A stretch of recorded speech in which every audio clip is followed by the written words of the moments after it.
혼자 오셨어요? 네, 혼자 왔는데요. 저도 혼자 왔어요.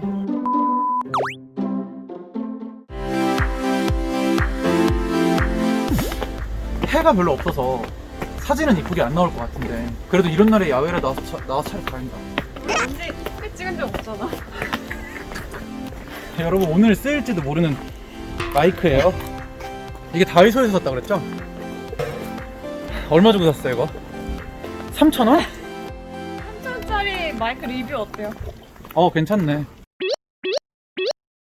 안녕하세요 여러분, 온미디어의 강사 이기종입니다. 네, 반갑습니다. 굉장히 오랜만에 이렇게 또 영상을 업로드하게 됐는데요.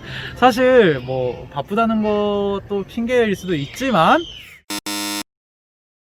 오늘은 스튜디오가 아니죠, 그쵸? 야외에 나왔어요. 왜 야외에 나왔냐면 제가 이제 강의를 하다 보면 제일 많이 받는 요청 중에 하나가 나는 한 번 더 이거에 대해서 배우고 싶다라고 하시는 분들이 꽤 계세요. 그래서 그분들을 위해서 이렇게 영상을 만들기 위해서 이렇게 나왔습니다. 오늘은 여기서 저희가 화면을 구성하는 방법에 대해서 촬영을 한번 해볼 건데요. 지금 촬영하시는 분이랑 같이 둘이서 찍을 수도 있지만 저기 보시면 저희를 도와주실 모델분이 계십니다. 집자님. 뭘 찍고 있었지? 편집자님만 나오면 심심하니까 저까지 해서 같이 모델로 해서 촬영을 한번 진행해 보도록 하겠습니다. 물론 촬영을 위해 나서기 전에 꼭 마스크, 손소독제 꼭 갖고 다니시길 바라겠습니다. 자, 일단 네, 저희 편집자분이세요. 안녕하세요. 얼마나 기다렸는지 오프닝에 직접 커피 다 마셨어요. 오늘 일단 우리가 알아야 될 화면 구성법은 총 3가지로 나뉘게 됩니다. 어떤 게 있냐면 첫 번째는 화면 크기, 두 번째는 화면 각도, 그리고 화면 구도입니다. 이건 공식적으로 나뉜 건 아니고 제가 여러분들을 가르치기 위해서 편의상 제가 나눈 거니까 오해는 없으시길 바라겠습니다. 자, 첫 번째로 화면 크기에 대해서 좀 설명을 드리면요, 우리는 앞으로 찍히는 대상을 뭐 사람이든 사물이든 간에 피사체라고 부를 겁니다. 아까 전에 우리 편집자님 그 자료를 한번 가주시겠어요? 네, 다시 가세요. 지금 먼저 찍으려고 하는 건 뭐냐면 익스트림 롱샷입니다. 익스트림 롱샷이라는 게 뭐냐면 익스트림 말 그대로 극도의 롱, 긴 샷을 이야기하는데요. 무엇이 기냐? 그것은 카메라와 피사체의 길이를 이야기합니다. 카메라와 피사체의 거리가 멀면 멀수록 피사체는 작게 보일 거고 그 배경은 크게 보일 거죠. 그래서 익스트림 롱샷 같은 경우는 피사체가 아닌 배경을 보여주기 위해서 촬영을 하는 겁니다. 네, 한번 보도록 할게요. 자, 네, 지금 저기 보시면 조그맣게 우리 편집자님 계시죠? 손 한번 들어주세요. 이렇게. 네, 지금 저기 보이는 편집자님과 이 카메라의 거리가 굉장히 멀리 있죠. 그러면서 자연스럽게 화면이 커지게 되면서 이렇게 풍경들을 자연스럽게 보여줄 수 있게 됩니다. 익스트림 롱샷은 2가지의 중요한 주의점이 있습니다. 첫 번째는 뭐냐면 화면을 딱 찍었을 때 이 안에 담겨있는 여러 요소들이 여기가 어딘지를 보여줄 수 있는 그런 요소들이 많이 보여야 하고요. 두 번째는 높은 곳에서 아래로 찍으면 찍을수록 좋습니다. 저희 지금 우리 편집자님 이렇게 계시는 쪽에 보면 다양하게 지금 보이는 것들이 많죠. 사람들이 놀러 다닐 수도 있고 여기 무대가 보이고 이런 것들을 통해서 여기가 어떤 장소다라는 정보를 충분히 제공해 줄 수 있으면 좋습니다. 그 다음은 롱샷을 설명할 겁니다. 자, 우리 편집자님 어디로 한번 일로 한번 이동해 볼까요? 네, 이런 식으로 찍기도 하는데 롱샷은 사실 뭐 요 정도의 샷에서 아까 말씀드렸던 조금 타이트한 롱샷, 조금 더 앞으로 가보겠어요, 우리 카메라. 네, 요 정도로 사이즈를 유지해주면 될 것 같습니다. 네, 이런 경우는 특히나 롱샷 같은 경우는 걸어 다닐 때도 많이 쓰이는 샷이에요. 지금 저희 카메라는 짐볼을 사용하고 있기 때문에 흔들리지 않지만 만약에 짐볼을 사용하지 않으시는 분들 같은 경우는 카메라를 사용할 때 상대 앞에 있는 대상이 걸어간다 라고 한다면 최대한 롱샷 혹은 좀 이따 보여드릴 니샷으로 찍으면 좋습니다. 자, 한번 니샷 한번 볼게요. 그러면 말 나온 김에, 자, 니샷은 앞으로 조금 더 이동을 해서, 그렇죠, 맞습니다, 무릎 위로 찍는 겁니다. 여기 무릎 위로. 네. 네. 자, 일단 보시면 걸어가는 장면을 촬영할 때는 기본적으로 롱샷과 그리고 이렇게 니샷이라고 하죠. 무릎 위로 찍는 샷입니다. 네, 무릎 위로. 네, 무릎 위로 찍는 샷을 니샷이라고 합니다. 롱샷과 니샷을 많이 사용합니다. 그 이유는 뭐냐면 저희가 지금 쓰고 있는 이 스마트폰은 짐벌과 같이 부착이 된 상태이기 때문에 뭐 어떻게 해도 흔들리지가 않게 찍히지만 실제로 여러분들이 짐벌을 사용하지 않을 경우에는 조금만 뒤로하세요. 제가 찍어볼까요? 짐벌이 사용을 하지 않는다요? 괜찮네요. 저기서 한번 카메라 같이 보여주면서. 제가 찍어도 될까요? 카메라. 아니, 안 되지. 나를 찍어. 안 돼, 저 사람 신비주의. 안 돼. 알겠습니다. 자, 그렇기 때문에 움직이면서 피사체가 짧게 이동을 할 때는 니샷이나 혹은 전신샷을 촬영해주면 참 좋아요. 지금 여기 보면 예를 들어서 저를 이렇게 니샷으로 찍어주는 경우에는 네, 굉장히 안정감 있게 찍을 수 있지만 저를 조금 더 가까이서 저를 이렇게 가까이서 허리 위나 가슴 위로 찍게 되면 자연스럽게 카메라가 흔들릴 수밖에 없습니다. 네, 그래서 최대한 롱샷 혹은 니샷으로 촬영을 해주는 게 카메라를 안정적으로 찍을 수 있는 방법입니다. 걷고 있는 피사체를 대상으로 찍었을 때요. 네. 오늘 계속 땀이 나서 머리가 이렇게 꼬부러지다니. 이 다음으로 찍을 건 웨이스트 샷인데요. 니샷 같은 경우는 무릎 위로 찍는다면 웨이스트는 어딜까요? 우리 영어 시간이에요. 웨이스트가 뭐예요? 허리요. 네. 역시. 네, 허리 위로 찍는 걸 웨이스트 샷이라고 합니다. 여기 보면 지금 저와 같이 짠 한번 할까요? 네. 웨이스트 샷 같은 경우는 팔을 움직일 때 쓰는 게 가장 좋습니다. 그러니까 팔을 움직이는 장면일 때 웨이트샷을 사용하는 게 가장 좋아요. 아까 말했듯이 니샷은 다리를 움직일 때 쓰는 거고 웨이트샷은 팔을 움직일 때 사용하는 겁니다. 자, 그렇다면 바스트샷은 뭘까요? 가슴까지 찍는. 그쵸. 왜 그렇게 찍을까요 근데? 가슴까지? 표정을 좀 더 보여주고. 맞아. 표정을 좀 더 보여주기 위해서. 자, 바스트샷을 한번 찍어볼게요. 우리 편집자님. 자, 바스트샷을 한번 찍게 표정이 보이지 않습니다. 네, 맞네요. 마스크를 썼기 때문에. 이 정도가 넓은 바스트샷이고요. 조금 더 가까이서 찍어주면 타이트한 바스트샷이 되겠습니다.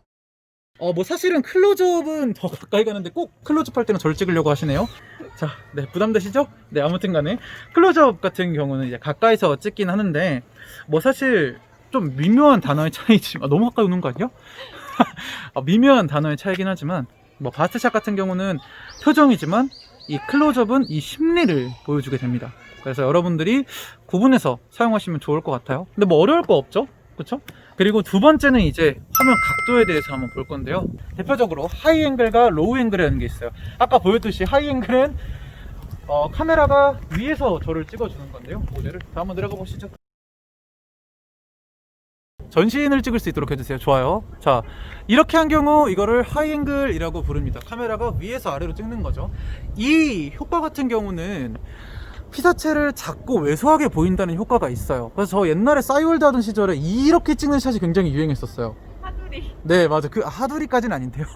단순히 이게 작아 보이는 외형적인 모습이 아니라 이 지금 저기 있는 피사체가 지쳐 있다거나 힘들어 한다거나 어떤 소외받고 있는 상황일 때, 그렇죠, 그 앞에 이야기와 연출을 통해서 하이앵글을 섞게 되면 여기 있는 피사체가 굉장히 심리적으로 이렇게 수축해 보이는, 굉장히 초라해 보이는 그런 효과를 얻을 수가 있어요.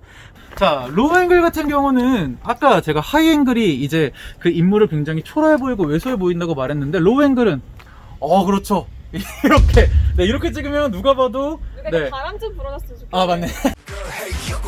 굉장히 위험이 있어 보이죠? 네, 그리고 인물이 조금 더 크게 보이는 효과가 있기도 하고, 사실 그래서 히어로 영화, 여러분들 혹시 마블 좋아하세요? 마블 영화 같은 경우 혹은 히어로 영화 같은 경우는 보면 이렇게 대부분 로우 앵글에서 찍는 경우가 많습니다. 히어로가 등장할 때요. 네, 로우 앵글에서 찍는 경우도 많고, 2000년대 초반 중반쯤에 찍혔던 미국 영화 중에서는 미군이 등장하게 되면 대부분 로우 앵글로 미군을 잡아주는 경우가 많았어요. 왜냐면 미군이 굉장히 세계를 지키는 약간 이런 느낌을 주기 위해서 로우 앵글로 찍히는 경우가 굉장히 많았죠. 네, 저도 굉장히 커 보이나요? 가뜩이나 큰데. 자, 세 번째는 화면 구도입니다. 이 화면 구도라는 건 어떤 걸 이야기하냐면, 이 화면 안에 피사체가 잡히는 위치라거나 혹은 여백의 비율 정도를 이야기를 하는 건데요. 가장 기본적인 세 가지로 여러분들이 반드시 촬영할 때 아셔야 되는 거예요. 그 중에서 제일 많이 인정받는 것 중에 하나가 바로 이 아이 레벨이에요. 아이 레벨이라는 건 눈높이를 맞추는 건데요. 눈높이를 맞춘다는 게 눈이 그러면 화면 정중앙에 오면 되느냐 라고 하는데, 그건 아닙니다. 어떻게 하냐면 화면을 반으로 갈랐을 때 코가 오면 돼요. 정중앙에 코가 오면 됩니다. 정중앙에. 네, 맞아요. 조금 더 가까이서 한번 찍어볼까요? 네, 우리 편집자님. 네, 맞아요. 이렇게 정중앙에 코가 오게 됩니다. 이 부분이죠. 이렇게 반으로 갈랐을 때 정중앙에 코가 오면 눈이 맞습니다. 아이레벨 맞는다고 해요. 근데 그러면 궁금한 게 있을 거예요. 롱샷이나 니샷 같은 경우는 눈높이를 맞출 수가 없잖아요. 정중앙에 어떻게 코가 오겠어요? 사실 그런 경우는 어떤 거냐면, 얼굴이 그러니까 화면을 반으로 갈랐을 때 얼굴이 위쪽에만 위치하면 돼요. 네, 어렵지 않습니다. 자, 그리고 난 뒤에 이 아이 레벨까지 맞추는 것도 중요한데, 여러분들이 제일 많이 하는 실수 중에 하나가 뭐냐면 헤드룸이에요. 제가 어르신들 강의 나가거나 하면 사진을 찍어보라고 하면 대부분 다 헤드룸을 이만큼씩 남겨요. 지금 얼만큼 남았어? 이만큼 남았죠? 헤드룸. 네. 어르신인가요? 헤드룸이라는 게 머리 위와 그 카메라 사이의 공간을 이야기하는 건데요. 너무 넓은 헤드룸은 인물을 굉장히 휑하게 보이게 합니다. 그렇지만 너무 또 좁은 헤드룸은 인물을 답답하게 보이게 하죠. 그래서 적당한 헤드룸, 어느 정도 되면 이렇게 해보세요. 올리세요. 서로 보세요. 이 정도예요. 키 차이가 나면 어떡하죠? 키 차이요? 키 차이가 나는 경우는 큰 사람한테 맞추는 게 제일 좋죠. 헤드룸을 큰 사람한테 맞추는 게 좋습니다. 아이 레벨을 맞추면서 자연스럽게 헤드룸도 맞추는 역할을 연습을 하셔야 됩니다. 그래야지 피사체가 굉장히 잘 나오게 돼요. 그리고 약간 분위기 있는 건데요. 지금 보시면 우리 편집자님이 저를 이렇게 봤을 때 저를 보는 시선 쪽으로 여백을 두셔야 돼요. 네, 그것을 바로 루킹룸이라고 부릅니다. 네, 그래서 저를 한번 봐주세요. 부끄러우세요? 아니요. 되게 단호하네. 네, 저를 이렇게 봤을 때 루킹룸, 저를 보는 쪽으로 여백을 줘야 돼요. 그래서 대화하는 장면에서 이런 장면이 많이 나와요. 혼자 오셨어요? 네, 혼자 왔는데요. 저도 혼자 왔어요. 어쩌라고요? 지금 보이시는 것처럼 대화를 하는 장면을 할 때 인물이 보고 있는 시선 쪽을 비워두는 게 가장 좋습니다. 그거를 루킹룸이라고 부르고요. 실제로 사진 찍을 때도 이런 걸 통해서 좀 분위기 있는 사진을 많이 찍기도 해요. 네, 이렇게 좀 보이는 쪽으로 하면서. 그러니까 여러분들이 눈높이도 맞추고, 그리고 머리 위의 공간, 헤드룸도 맞추면서 루킹룸까지 맞춰줄 수 있다면, 기본적으로 여러분들이 사진을 찍는다거나 영상을 찍을 때 굉장히 큰 도움이 될 거예요. 그 안정적인 샷이라고 하죠. 네, 그렇게 찍을 수 있을 겁니다. 네, 저희가 이제 말씀드렸던 것처럼 총 몇 개였죠? 보통 한 11개에서 12개 정도였죠? 그렇죠. 오늘 저희가 가르쳐준 게. 네. 11개에서 12개 정도의 샷을 보여주는데요. 이건 굉장히 샷의 기본 중에 기본입니다. 이런 것들 지금 보여준 이런 기법들이 굉장히 많이 안 쓰이기도 해요. 다 파괴된다거나 변형되는 경우가 많죠. 근데 예술적인 사진을 맞아요. 찍을 때? 인스타 갬성으로 찍을 때는 헤드룸도 막 이만큼씩 남기고 막. 아니, 오히려 인스타는 좀 정적인 딱 중심 구도를 찍는 경우가 많고 좀 특이한 구도는 예술 사진을 찍을 때. 맞아. 예술 사진 찍을 때도 있고 보면 이제 헤드룸도 많이 남긴다거나 그런 경우가 많기도 한데, 그렇기 때문에 이런 것들을 배우는 게 의미가 없지 않을까라는 생각이 들 수도 있습니다. 맞아요. 그죠? 하지만 여러분 시를 쓴다거나 언어 유희를 제대로 사용하기 위해서는 여러분들이 먼저 배워야 되는 게 맞춤법과 띄어쓰기입니다. 그것처럼 이렇게 샷들을 변형돼서 촬영하기 위해서 여러분들이 배워야 되는 건 이런 고정적인 공식들을 먼저 배우시는 게 가장 중요하다고 생각을 해요. 네. 그래서 오늘 했던 거 여러분들에게 많은 도움이 됐으면 좋겠고요. 오늘 너무 고생하셨습니다. 편집자님 이렇게 나오셨는데 매번 많은 편집 잘 부탁드릴게요. 네. 저 좀 이렇게 좀 잘 나오게 이렇게 편집해 좀 보정을 좀 이쁘게 해갖고. 저 보정 진짜 열심히 했는데. 그게 열심히 제 감이 없나 봐요. 제가 좀 한가하면 편집이 잘 나오고 바쁘면 열심히 하겠습니다. 장난이에요. 네. 오늘 수업은 여기서 마치도록 하겠습니다. 고생하셨습니다. 다음에 뵐게요.